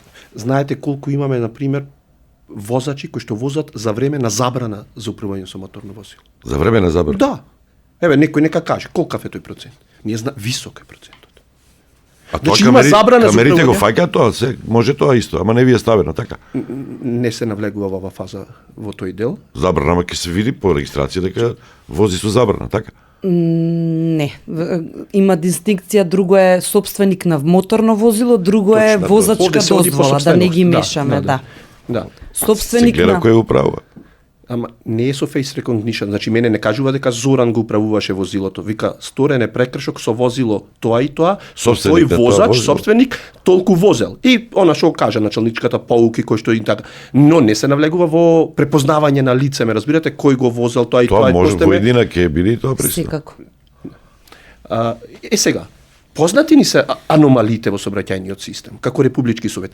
Сме правеле низа кампањи, значи спроведуваме најголем број кампањи. И убаво кажа началничката, на изградена личност, 30, 40, 50 години, многу тешко се влијае да ги промените погрешните ставови и навики за однесувањето во сообраќајот. Многу тешко.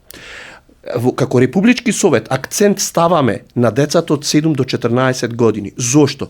Децата на ова возраст градат правилни ставови и навики што е исправно во сообраќајот и што е исправно во животот за се друго. Кој е најголемиот, од каде доаѓа најголемото негативно влијание за децата? Еве, дали некој размислува? Од каде доаѓа најголемото негативно влијание за децата? За погрешно градење на погрешни ставови и навики за однесување во сообраќајот? Од родителите. Од родителите. Не воспитувањето. Ако тоа дете од 7, 8, 9, 10 години, кога почнува да прима што е исправно, а што погрешно, гледа дека неговиот родител не се врзува, со сигурносен појас. Зборува на мобилен телефон. Имитираат, да. Тоа, кога ќе дојде на 18 години, ќе стекне право за управување со моторно возило, тоа смета дека тоа е веќе исправно. Ние тогаш работиме. Затоа викам, значи воспитувањето, градењето на правилни норми треба да дојде и од самото семејство. Оне што го кажа па началничката, родител на своето дете му купува возило без тоа да има возачка дозвола. Или моќно возило над 77 киловати, првите 2 години до сега како што е законот, не смее да управува такво возило. Ама тоа знаело. Возачката не управувала, детето знаело.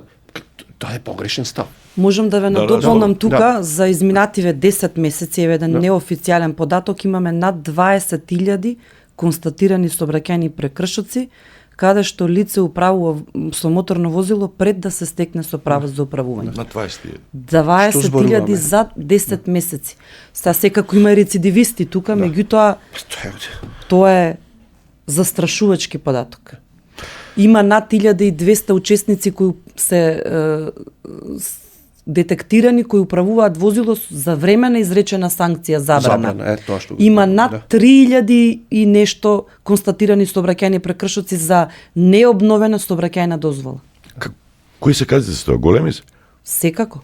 Има ли одземање на дозвола и повторно полагање? Кои има ли во закон? Тоа е 3 пати пијанство или како? И тоа објасните го малку да ги подготвиме. Да не зборам сега во овој период, бидејќи имаме нови предлози за измени и во до сега како беше? Во фаза е реформа.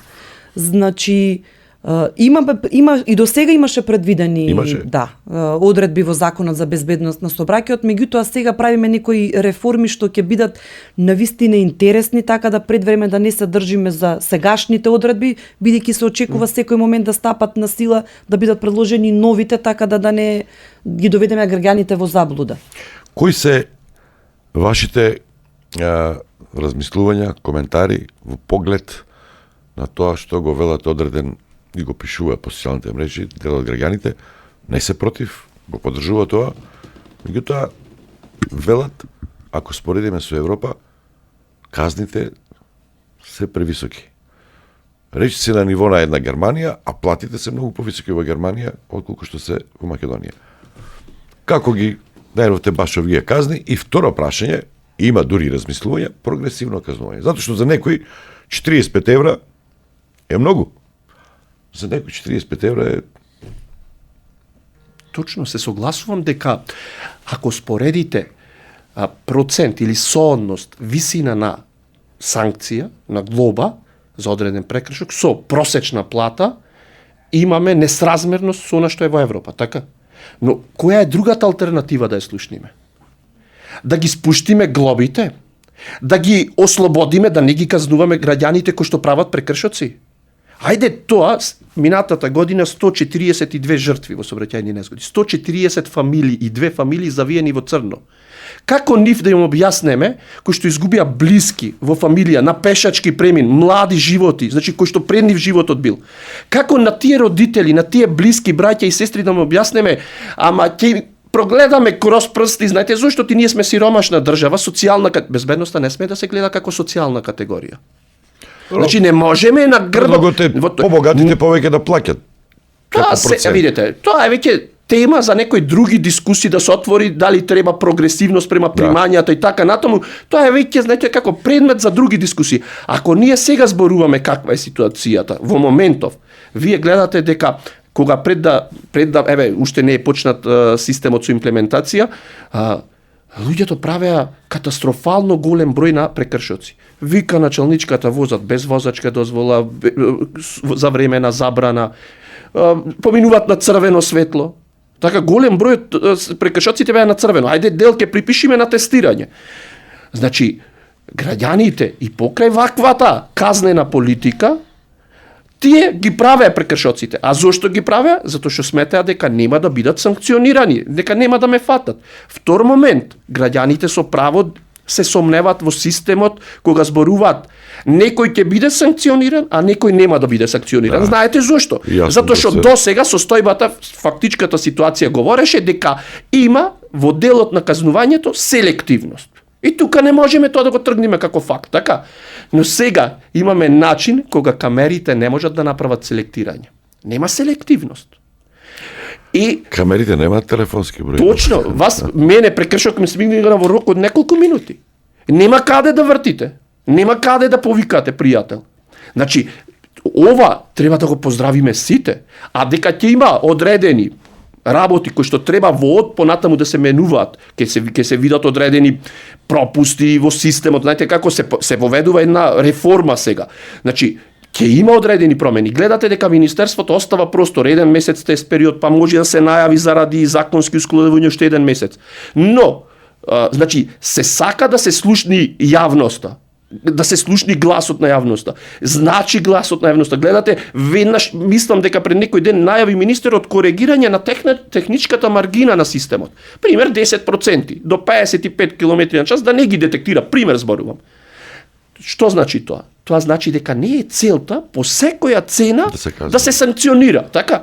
Значи не е тоа целта, туку целта е да обезбедиме онај што прави прекршок да биде вистински казнет и онај кој што ќе направи прекршок да не може да интервенира неговиот прекршок да биде неказнет, да помине или да се избриши, да се скини казна и така нето. Началничке, Safe City нема да казнува ако возачот на вистина спасува живот или има расипано возило. Значи ако се брзате, нема брза помош, па вие возите до болница, тоа треба исто така да се нивелира некоја се реши. Што правиме со тоа? Пред да одговори началничката се извини. Или ако е расипано возилото, како ќе докажеме? Пред да ќе одговори можеби стручно началничката. Затоа што веќе имаше една изјава имаше дека можеби ќе се повлекуваат тие казни. И имало начин како да се покаже и да се докаже. Научно да гледаме. Дали сега законот за безбедност на сообраќајот на патиштата пропишува одредени одредби кога возачот кога ќе стори прекршок нема да се санкционира. Дали постоечкиот закон предвидува дека ако Зоран Јошевски брза некого да однеси на лекар на болница, ќе биде ослободен ако биде фатен дека вози со 20 км/ч поголема брзина. Има такво нешто сега? Или ако помине на црвено светло. Или да помине на црвено светло. Еве еден пример за безбедноста. Да. Што ако направи сообраќајна незгода пред неговото движење? Па ќе ги запалиме сите 4, ќе алармираме. Еве само пример. Работам години, преку 23 години во делот на сообраќајните вештачења. Дали знаете колкава бројка имаме, тоа може да го проверите во осигурителните компании, возила кои што се со вклучена ротација носеле болен, значи пациент, дали се работи во, не знам, на клиника, дали се работи во 8 септември, на крстосница поминува на црвено светло и е удрено од возило. Штетата што е направило да спаси брзаки, направиле поголема штета. Рековме, човек брзан за на болница донеси некој близок, така со вклучени 4 трепкачи. Па вие овде во Скопје имавте пример на крстосница Крсте Мисирков со булевар Гоце Делчев, судска палата. Чинам така се викат крстосницата. Каде што возило брзаше човек својата бремена сопруга да ја однеси на породување, направи незгода, со жртва имавме. Кој тоа ќе го оправда? Нема такво нешто. Значи, сега знаете како, ние сме дојдени во фаза кога граѓаните бараат одредени простори за маневрирање. Ама тогаш, зборам научно, не сме да се остава на Министерство за внатрешни работи да каже дали некој брзал за некаде па ќе биде ослободен од прекршокот. Тоа е работа на судските инстанции понатаму. Токму така. Таа судот ќе си одлучи, ќе цени судијата дали имал нужна потреба да не почитува одредена закон. Системот електронски, како што веќе кажав, во неколку секунди доказите се тие судот, порака, медицинска документација, значи да судот си останува. Тоа се вашите ставови се. Апсолутно. Добро, тоа е интересно. Ако ги криеме табличките, фолии некои интересни. Да, фолии некои интересни кои што вака кога гледате со голо око, ја гледате регистарската табличка, а камерите не може да ги препознаат. Секако дека ќе бидат санкционирани. Оперативна работа на да не забораваме дека Министерството за внатрешни работи камерата не го препознава тоа. И оперативно ќе работи, точно. Се гледа движењата на возилата, не се безбеден град не е само систем за електронско детектирање на сообраќајни прекршоци. Значи има неколку вида на камери кои детектираат неколку вида на однесување во сообраќајот. Движењата на тие возила ќе бидат од до забележани. Да не се лажеме, Министерството за внатрешни работи нема да престане со незината оперативна функција. Оперативно полициските службеници секако дека ќе работат. И сега во законите си има пропишано што во случај на промена на регистарска табличка, несоодветна, неистакната и така натака. Повторно ќе кажам, да се стрпиме до предлог измените за реформите кои се прават во неколку закони, кои се менуваат во овој период. Да ги видиме законите, иако законот за безбедност на сообраќајот на патиштата беше и на јавна расправа, имаше јавна трибина за него, така. За моторите има прашање. Дали ке нив е проблематично сликањето што покажува, затоа што зависи кај се регистрацијските таблици? Исто е како за возилата. Онаму каде што е истакната регистарската таблица, каде што ја чита системот, ќе си се процесуира исто како моторно возило.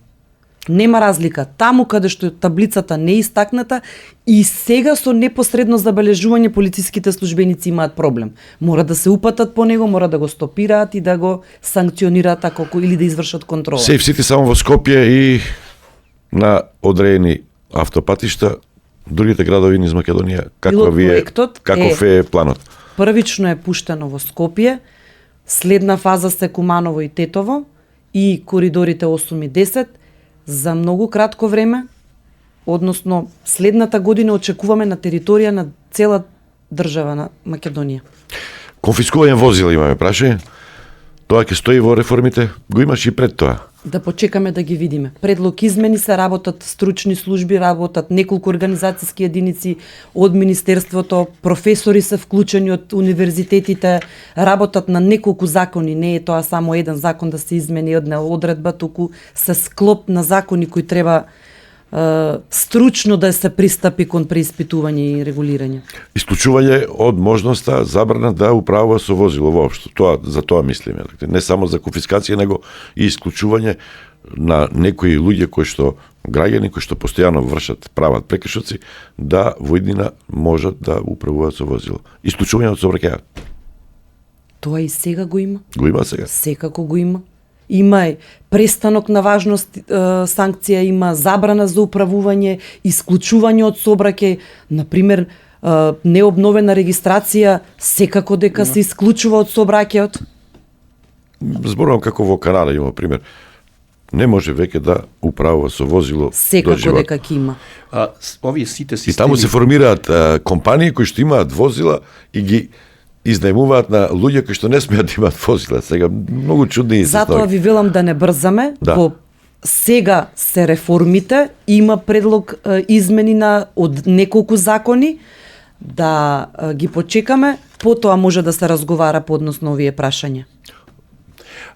Повторно ќе кажам, ова се системи на кои што се повикуваме и каде што целиме рестриктивни, изрекуваат забрани, значи конфискување на возило во одреден период, пример, одземање на возилото во период од 2-3 месеци, повторно упатување на полагање за возачки испит. Значи, тие се рестриктивни системи.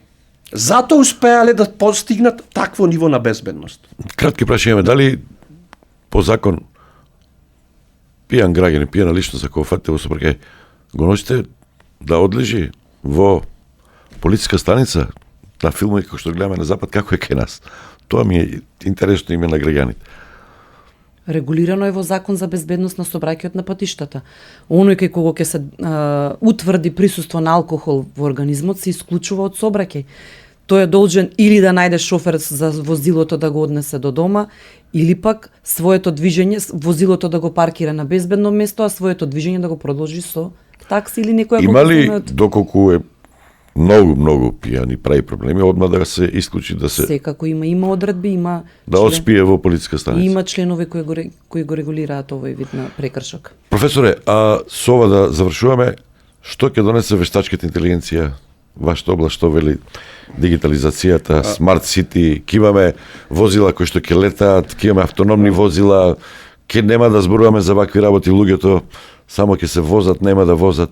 Видете, секаде онаму каде што имаме масовна обработка на податоци, таму веќе лека полека навлегува вештачката интелигенција. Сака ли ни не, таа веќе станува составен дел од нашето живење. Секаде онаму каде што имаме алгоритми за обработка, анализа на податоци, следење на податоци, трендови, секаде е веќе лека полека навлегува вештачката интелигенција. И во овие системи, значи смарт системи за интелигентни системи за следење на сообраќајот, вештачката интелигенција ќе го има приматот. Значи човечкиот фактор лека полека ќе се оттргнува во тој дел. И тоа е и нината, сакале не или не да признаеме. Значи апсолутно, но тоа верувајте, онаму каде што човекот како фактор го тргнувате од одлучувачките одлуки да донесува, таму ќе имате ќе обезбедите неселективност. Значи законот ќе важи за секого.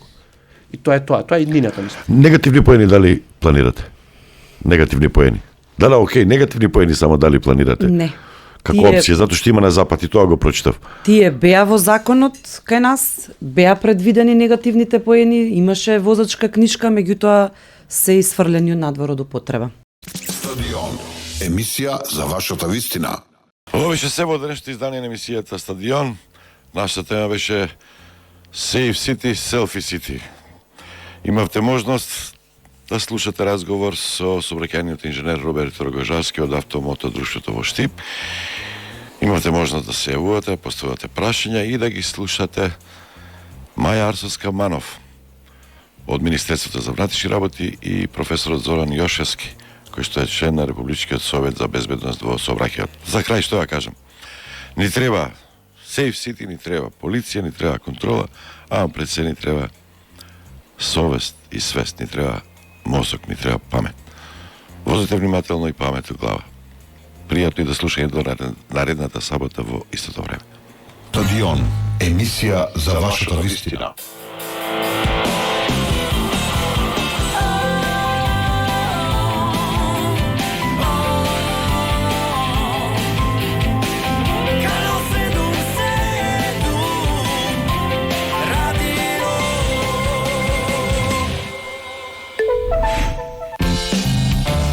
Метал фарбаме, на едно нешто мислиме, се да биде добро, фино, квалитетно.